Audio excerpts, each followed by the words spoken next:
जिज्ञासु मित्रों,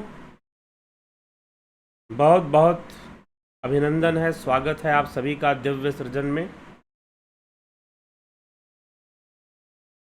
प्रत्येक दिवस की भांति फिर हम आज यहाँ पर यह लाइव चर्चा का कार्यक्रम लेकर उपस्थित हुए हैं और जो विषय है आपको पता है, शिव सूत्र पर चर्चाएं आगे बढ़ रही हैं। शिव सूत्र पर हम चर्चा कर रहे हैं।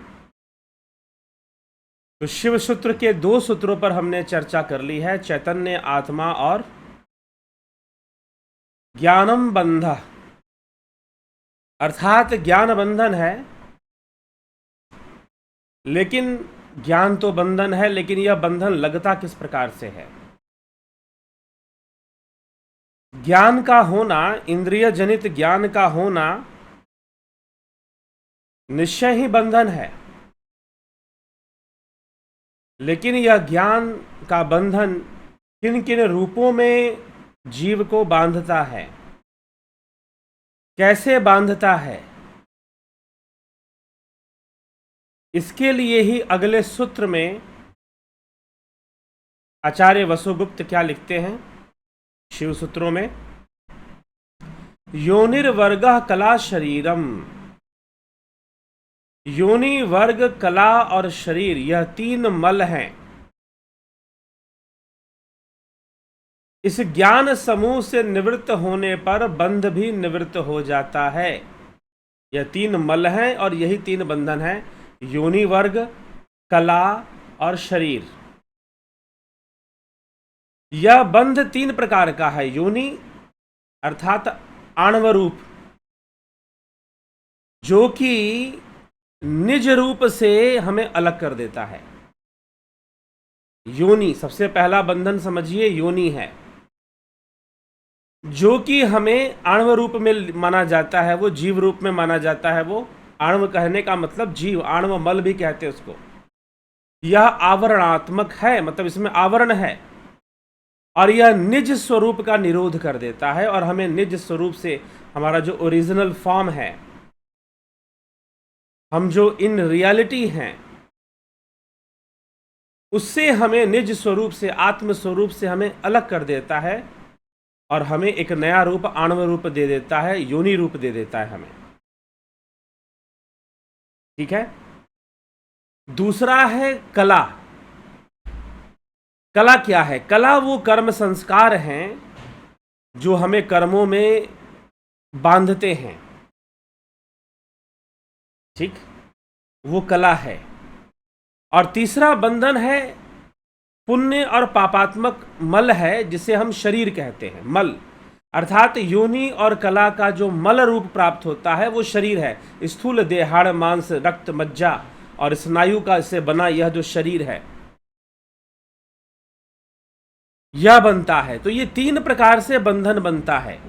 सर्वप्रथम योनि रूप में बनता है, अर्थात आणव रूप में, जीव रूप में। अब कोई भी जीव है वो किसी न किसी योनि में रहेगा,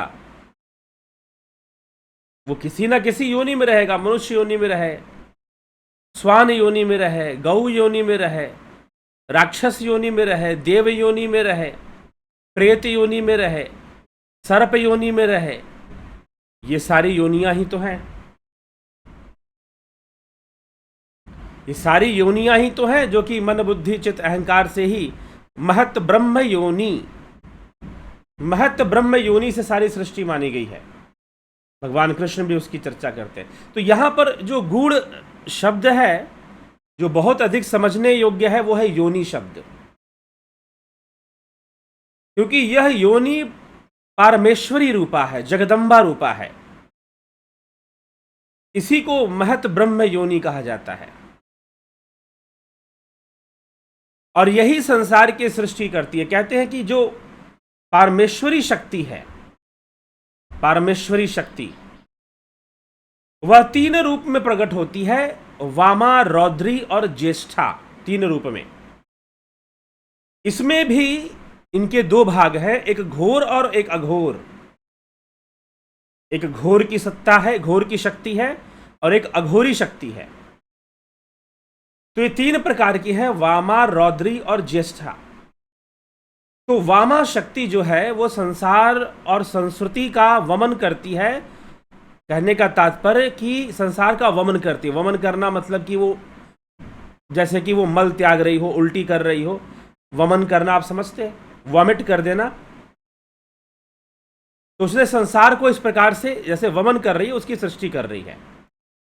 अर्थात प्राणियों को अधिक अधिक अज्ञान की ओर धकेलती है, माया की ओर धकेलती है। ये वामा शक्ति है। भोग में लिप्त करती है, यह वामा शक्ति है। तो पारमेश्वरी की तीन शक्तियां, वास्तव में आप इसको ऐसे भी समझ सकते हैं, वास्तव जो यहां पारमेश्वरी की तीन शक्तियां बताई गई हैं, वामा, रौद्री और ज्येष्ठा, इसको आप तमोगुण, रजोगुण और सतोगुण भी कह सकते हैं। जी हाँ, वामा तमोगुण होगी जो आपको इनर्शिएटिव बनाती है। वामा, रौद्री और ज्येष्ठा ये पारमेश्वरी शक्ति की, दैवीय शक्ति की, प्रकृति शक्ति की या जगन माता की, जिसे जगदम्बा कहते हैं, उसके तीन रूप है, वामा, रौद्री और ज्येष्ठा। तो वामा का काम है तमोगुण में लगाना, भोग में लगाना, शरीर में लगाना। ये वामा का काम है। अज्ञान की ओर धकेलती है वो, उन्हें संस्कृति के चक्र के गहरे से गहरे गर्त में डुबाती है। यह वामा शक्ति है। यह क्या है? यह घोर शक्ति है। यह वामा शक्ति भी घोर शक्ति है। रौद्री और दूसरी है रौद्री। रौद्री जो है धार्मिक काम्य कर्मों में प्रेरित करती है। काम्य कर्म, यहां ध्यान रखिएगा, काम्य कर्म, कर्मकांड सिद्धांत यहां पर लागू होता है।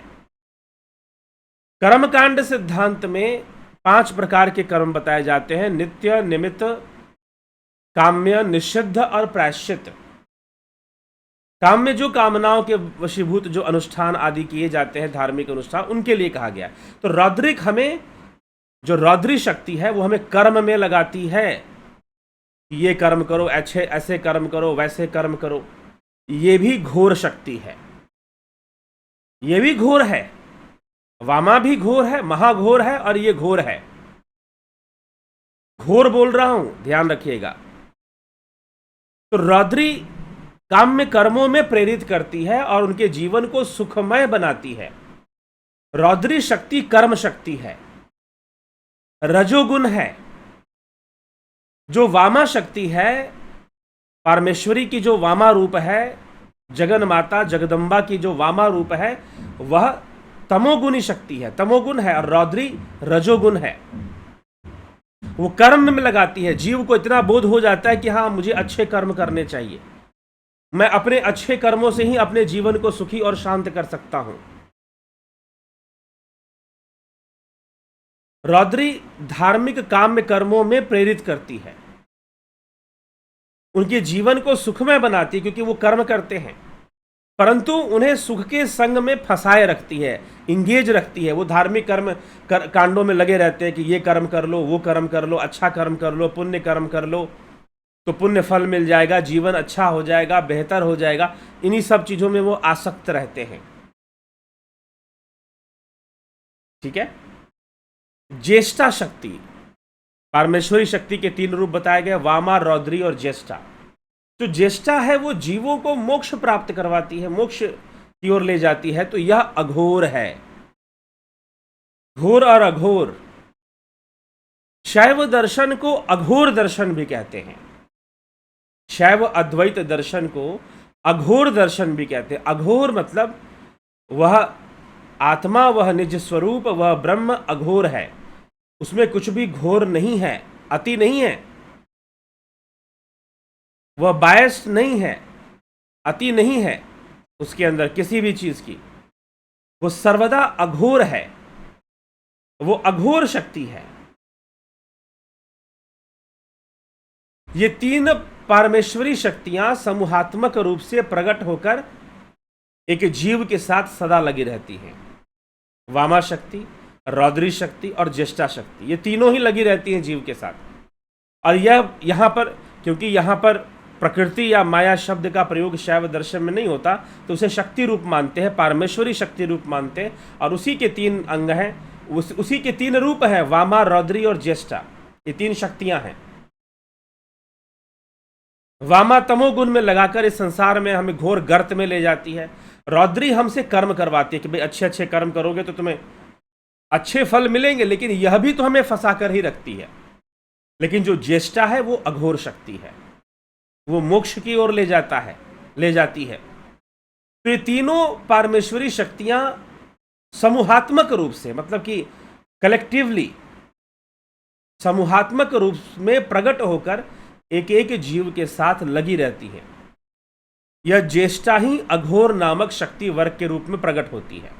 यह ज्येष्ठा ही अघोर नामक शक्ति वर्ग के रूप में प्रकट होती हुई एक प्राणी को मोक्ष की प्रेरणा करती रहती है।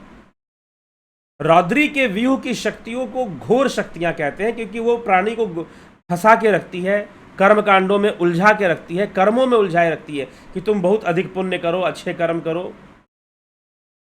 ठीक है, अच्छे कर्म तो जीवन में हम हैं तो करना ही चाहिए, निश्चित रूप से करना चाहिए, लेकिन कहीं ना कहीं उसमें भी आसक्ति है, तभी तो हमें वो फंसाती है और हम उसमें फंसते हैं आसक्ति होने के कारण।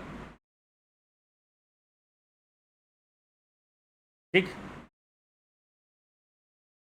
तो रौद्री का जो व्यूह शक्ति है, रौद्री का जो व्यूह चक्र है, व्यूह मतलब घेरना, तो रौद्री की जो जीव को घेर के रखती है, फंसा के रखती है, उलझा के रखती है कि अभी तो तुमको ये काम करना है, अभी तो तुमको वो काम करना है, अभी तो ऐसा करना है, अभी तो वैसा करना है, ऐसे 50 चीजों की जो भावना डालती है वो रौद्री शक्ति है, कर्म की। यह घोर शक्ति है, यह घोर शक्ति है। और वामा जो अत्यंत तमोगुण में लगाती है वह घोरतर शक्ति है, वह घोरतर शक्ति है। और जो ज्येष्ठा है वो अघोर की शक्ति है, वह अघोर की शक्ति है। तो ये जो सांसारिक ज्ञान है, विकल्प ज्ञान, बंधन का एक विकसित रूप है। तो ये बंधन ही 3 प्रकार से योनि, कला और शरीर के रूप में हमें प्राप्त होता है। लेकिन शरीर के, अब देखिए, शरीर के रूप में प्राप्त होने वाला, क्योंकि शरीर जो है वह स्थूल है, अर्थात यहां तामसिकता जरूर अधिक है शरीर में, तो वामा शक्ति का परिणाम यह स्थूल देह है। और जो हमारा मन है, मन बुद्धि चित्त, यह रौद्री, ये कर्म करवाते हैं हमसे। कर्म किसका? सूक्ष्म शरीर का भाग है। कर्म किसका अंग होता है? सूक्ष्म शरीर का अंग होता है। आदि गुरु शंकराचार्य विवेक चूड़ामणि सूक्ष्म शरीर का जो वर्णन मिलता है, वहां पर जो कर्म है और जो कर्म फल है और जो इंद्रियां हैं, अंतःकरण है, ये सब के सब सूक्ष्म शरीर के ही अंग माने जाते हैं। तो जो रौद्री है वो कर्म करवाने वाली शक्ति है, वो अघोर है, और वो जो वामा है वो अघोरतम है, अति अघोर है। कहने का मतलब अति अघोर है, अघोरतर कहने का मतलब जो होता है। ठीक, तो ये हमें इस तरह से बांध कर रखती है। लेकिन जो ज्येष्ठा शक्ति है वह योनि रूपा है, वह योनि रूपा है, उसी को महद ब्रह्म योनि कहा है। निश्चय ही जीव और जीव का जो निज स्वरूप है उससे अलग करने वाली यही योनि रूपा है, यही ज्येष्ठा है। लेकिन मार्ग भी यही बन जाती है, क्योंकि यह अघोर है।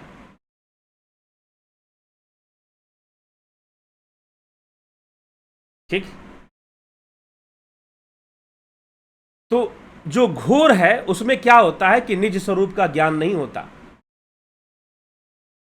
तो मैं अमुक नाम वाला व्यक्ति हूं, मैं अमुक कार्य करता हूं, मैं डॉक्टर हूं, वकील हूं, इंजीनियर हूं, अमुक अमुक क्रियाओं को करता हूं। ये सभी कार्य और जो ज्ञेय पदार्थ है, जो ज्ञान का विषय आपको प्रतीत हो रहा है, वास्तव में वो ज्ञान नहीं, वो बंधन है। इसीलिए कहा गया ज्ञानम बंधा। तो ज्ञेय पदार्थ तथा सारा जगत मुझसे भिन्न है, मेरा प्रमेय है और मैं इसका प्रमाता हूं, अर्थात मैं ही ज्ञानी हूं, मैं प्रमाण लेने वाला हूं। इस प्रकार के निश्चयात्मक ज्ञान तथा ऐसे ऐसे विश्वास प्रायः सभी माइक जीवों के स्वभाव बन जाते हैं। इस स्वभाव में आ जाता है। फिर शरीर के प्रति आसक्ति और कर्मों के प्रति आसक्ति जो है, ये स्वभाव में आ जाता है, और स्वभाव में आकर वह बंधन बन जाता है। यही बंधन है। तो प्रथम बंधन है योनि, जिससे कि आणव रूप की रचना हो जाती है, जीव रूप की रचना हो जाती है। तो योनि वर्ग, इसी को ज्येष्ठा वर्ग भी कहा जाता है कि ज्येष्ठा वर्ग ही हमें बांध के रखता है। किस रूप में बांध के रखता है? योनि के रूप में बांध के रखता है कि हम मनुष्य योनि में हैं, हम स्वान योनि में हैं, हम देव योनि में हैं, हम अलग अलग योनियों में जीवों का जन्म होता है। तो उन योनियों का प्रथम बंधन बनता है, उसी को कहते हैं योनि वर्ग। प्रथम बंधन, पहला बंधन वही बनता है, और वो बंधन सूक्ष्म से है, स्थूल देह से नहीं है। वह हाँ, स्थूल देह में वो अभिव्यक्त जरूर हो रहा है, स्थूल देह में वो मैनिफेस्ट जरूर हो रहा है, लेकिन वो बंधन सूक्ष्म से है, योनि का। तो प्रथम बंधन योनि वर्ग का है। वो बंधन अगर टूट जाए तो फिर आप निज स्वरूप में पहुंच जाओ, निज स्वरूप का ज्ञान कर लो। तो उस योनि वर्ग को नाश हम अपने ध्यान शक्ति से, अपने ध्यान योग से कर सकते हैं। मैं मनुष्य हूं, वो स्वान है, कुत्ता है, वह बिल्ली की योनि में है, वह प्रेत योनि में है, वह देवता है, वो असुर है। अनेकों योनियां बनती हैं। 84 लाख योनियों तक की चर्चा बाद के ग्रंथों में किया गया, प्रारंभिक ग्रंथों में तो नहीं मिलता है। रामचरितमानस में मिलता है या अन्य वाणियों में मिलता है, जो कि कलयुग में हुए, मध्यकालीन युग में हुए। तो इस प्रकार से वर्णन मिलता है। तो ये बंधन, ये जो ज्ञान रूपी बंधन है, ये बंधन तो है, लेकिन ये बंधन जीव को बांध के कैसे रखा है? तो 3 जंजीरें बताई जा रही हैं जिससे बांधा गया है, योनि, कला और शरीर। योनि, कला और शरीर। योनि, कला और शरीर। योनि निज रूप का बंधन है, अर्थात जीव रूप प्रदान कर देता है आपको, आणव रूप प्रदान कर देता है आपको, और आप समझते हो कि मैं तो मनुष्य हूं, मैं तो कुत्ता हूं, मैं तो बिल्ली हूं, पक्षी समझेगा मैं पक्षी हूं, मैं तो उड़ सकती हूं। मनुष्य समझेगा मैं बुद्धिजीवी हूं क्योंकि मैं मनुष्य हूं। तो सबसे पहला बंधन तो योनि वर्गों का बंधन है, और उसके बाद कर्म संस्कारों से जो कला जो है वो कर्म संस्कारों के वशीभूत जीव जो कर्म करता है वो, उसे कला कहा गया है। यहां पर संस्कारों को कला कहा गया है, ठीक है। संस्कारों को कला कहा गया है। तो संस्कार रूपी जो बंधन है वो कला है। और फिर शरीर, या जो स्थूल देह है, हाड़ मांस रक्त मज्जा और स्नायु से बना हुआ यह जो स्थूल देह है, स्थूल शरीर है,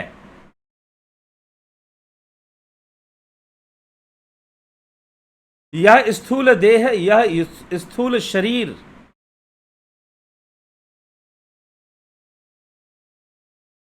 क्या है? मल रूप में है। यह हमारे कर्म संस्कारों का एक मल रूप में हमें प्राप्त होता है। मतलब हमने जैसे भी कर्म किए हैं, जैसे हमारे संस्कार निर्मित हुए हैं, उनके मल के रूप में हमें शरीर प्राप्त हो जाता है। किसी को किसी योनि का प्राप्त हो गया, किसी को किसी योनि का प्राप्त हो गया। अब उस शरीर को धारण कर कर वो सुखी होते हैं, दुखी होते हैं, अपने कर्मों का भोग कर रहे होते हैं, ठीक है। तो यह बात यहां पर समझाने की कि यह जो ज्ञान ही बंधन है, ज्ञानम बंधा, ऐसा जो कहा गया वो क्यों कहा गया और किस प्रकार से यह बंधन, जो सर्वप्रथम यह जो बंधन निर्मित होता है 3 रूप में होता है, योनि, कला और शरीर। अब 3 रूप से पारमेश्वरी शक्ति, जो जगदम्बा शक्ति है, जो अंबा की शक्ति है, जो शिव की ही आद्या शक्ति है, उसी के 3 रूप हैं, वामा, रौद्री और ज्येष्ठा। तो ज्येष्ठा यहां पर योनि मुखा है और मुक्ति का भी साधन बनती है। अघोर, अघोर की ओर ले जाती है, जहां कोई घोर नहीं है, जहां कुछ अति नहीं है, जहां कुछ भी एक्स्ट्रा नहीं। अघोर होने का मतलब यही है, अघोरी होने का भी मतलब यही है।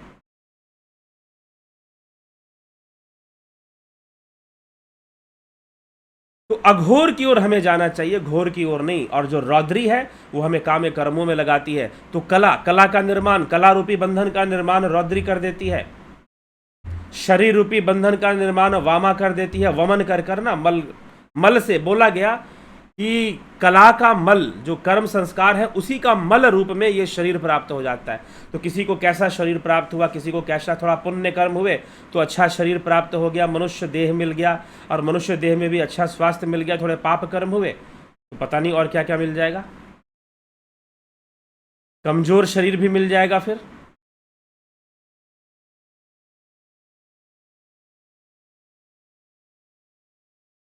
तो हमें यह विचार करना चाहिए, यह समझना चाहिए। तो ये 3 प्रकार के बंधन है, योनि, कला और शरीर। ये समझ पाए होंगे आप। और ये इसके पीछे 3 प्रकार की शक्तियां काम करती हैं, वामा, रौद्री और ज्येष्ठा, जो कि जगदम्बा की, जो कि अंबा की 3 रूप हैं, वामा, रौद्री और ज्येष्ठा।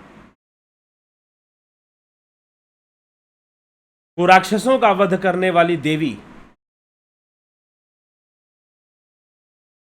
कर्म रूपा होकर हमें कर्म बंधन से मुक्त करती है। ठीक है।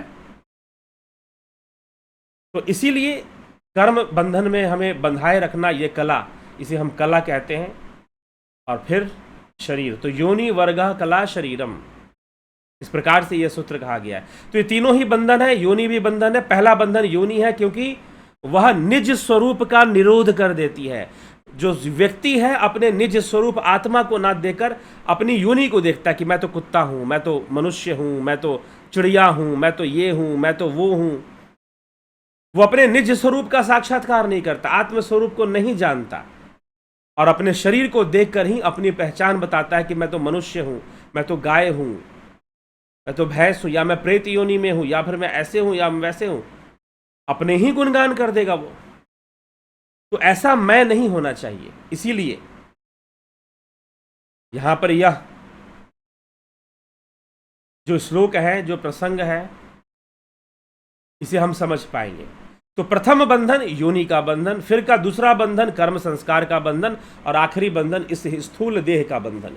ये स्थूल शरीर का जो बंधन है, हाड़ मांस का जो शरीर बना हुआ है, इसका बंधन, क्योंकि ये शरीर मिलने से हमें कई कर्मों के प्रति विवश कर देता है, कई प्रकार के नए संस्कार बना देता है।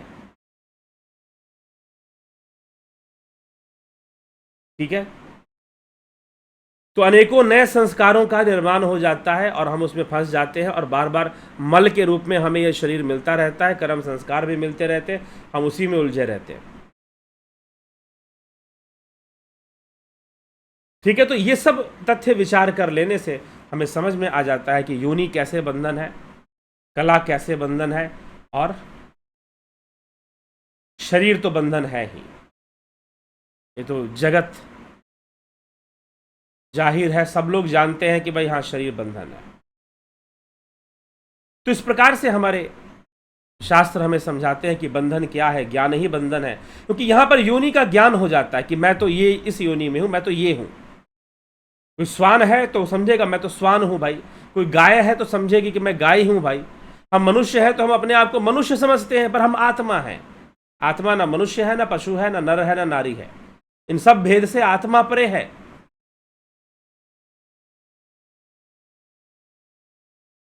ठीक है। तो यह सारी बातें हमें विचार कर लेना है, और ये सारी बातें समझ लेना है आगे बढ़ते हुए क्रम में। बहुत सारे गुण रहस्य और बहुत सारी बातें बहुत ही अलग ढंग से शिव सूत्रों में प्राप्त होती हैं, इसलिए इसका सुनना, हाँ ठीक है, जो अद्वैत सिद्धांत के का जो दर्शन है वही दर्शन यहाँ पर है। शिव को ही अद्वैत माना गया है, शिवम अद्वैतम। मांडुक्य उपनिषद में भी शिवाद्वैत शब्द का प्रयोग हुआ है। शिव अद्वैत की ही चर्चा है, अद्वैत की ही चर्चा हो रही है, इसलिए चिंता करने की कोई आवश्यकता नहीं है। और साथ ही साथ चैनल पर ध्यान योग का कोर्स चलता है, प्राकृतिक चिकित्सा का कोर्स चलता है। यह भी अघोर का मार्ग है। क्यों? घोर को कम कीजिए। प्राकृतिक चिकित्सा से हम अपने भोजन खाने पीने में जो भी घोरपना आ गया है, जो घोर वृत्ति आ गई है, उसको कम कीजिए, अघोर वृत्ति की ओर जाइए। ब्रह्म साक्षात्कार की ओर जाइए, ब्रह्म ज्ञान की ओर जाइए, शिव तत्व की ओर जाइए। ठीक। तो इस विषय को समझाने के लिए इस विषय को इस प्रकार से लिया गया है। योनि वर्ग कला शरीरम, कला और शरीर। तो जो कर्म संस्कार है वो कला के अंतर्गत आएंगे, वो भी बंधन है। शरीर तो शरीर है ही, और योनि वर्ग की मैं जीव समझता हूं अपने आप को, मैं आत्मा नहीं समझता हूं अपने आप को, यह भी बंधन है।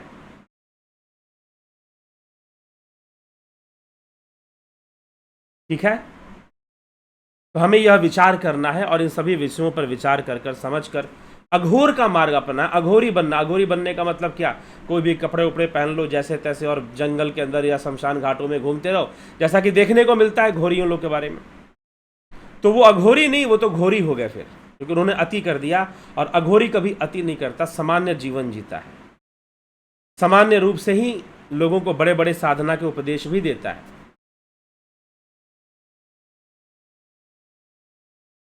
तो समझने की आवश्यकता है और फिर सारी चीज़ें स्पष्ट हो जाती है। तो चलिए इसी के साथ हम आज के विचारों को विराम देंगे। ध्यान योग का कोर्स, प्राकृतिक चिकित्सा का कोर्स आप करना चाहते हैं तो 9661802449 पर आप संपर्क करके ज़रूर इसकी जानकारी ले लें। साथ में एक और सूचना है आपके लिए कि जो कोर्सेज शुरू होती हैं 14 मई से शुरू होंगी। हर महीने 14 तारीख से हम शुरू कर रहे हैं, लेकिन इनका टाइम टेबल चेंज भी होगा। संभवतः इस महीने हम 2-3 दिन बाद इस कोर्स को स्टार्ट करेंगे। क्या है उसके बारे में आपको पूरी जानकारी वीडियो के माध्यम से मिलेगी। आप जुड़े रहें, बने रहें। और कोर्स ज्वाइन करना चाहते हैं 14 मई से जो शुरू हो रहा है, उसके लिए संपर्क कर सकते हैं 9661802459। इस तरह के मंत्र में आप, ये जो नंबर है इस पे आप संपर्क करके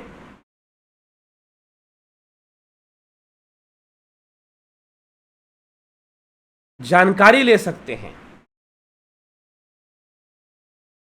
जानकारी ले सकते हैं कि ध्यान योग का जो कोर्स है वो कैसे ज्वाइन करना है। आप मैसेज करेंगे, व्हाट्सअप मैसेज करेंगे इसी नंबर पर, जो नंबर मैंने बताया 9661802459। इस पर आप व्हाट्सअप मैसेज कर जानकारी लेंगे कि ध्यान योग का कोर्स कैसे करना है, प्राकृतिक चिकित्सा का कोर्स कैसे करना है। फिर आपको सारा डिटेल उस पर दे दिया जाएगा, आपको फिर वैसे ही फॉलो करना है और आपका कोर्स लगभग 1 मास का कोर्स, 1 महीने का कोर्स पूरा हो जाएगा। और आप एक अच्छा ध्यान योग साधना, उस भावातीत साधना, शून्य तक पहुंचने की जो विधि है, जो स्टेप बाय स्टेप आप उसको जान जाएंगे, उसका दिव्य अनुभव भी करेंगे। ठीक है, तो चलिए इसी के साथ विराम देते हैं आज के इस कार्यक्रम को। कल फिर मिलते हैं लाइव चर्चा में, शिव सूत्र के अगले सूत्र में। शिव सूत्र के अगले सूत्र में चर्चा लेकर हम पहुंचते हैं और उस पर चर्चा करेंगे। बहुत बहुत आभार आप सभी का।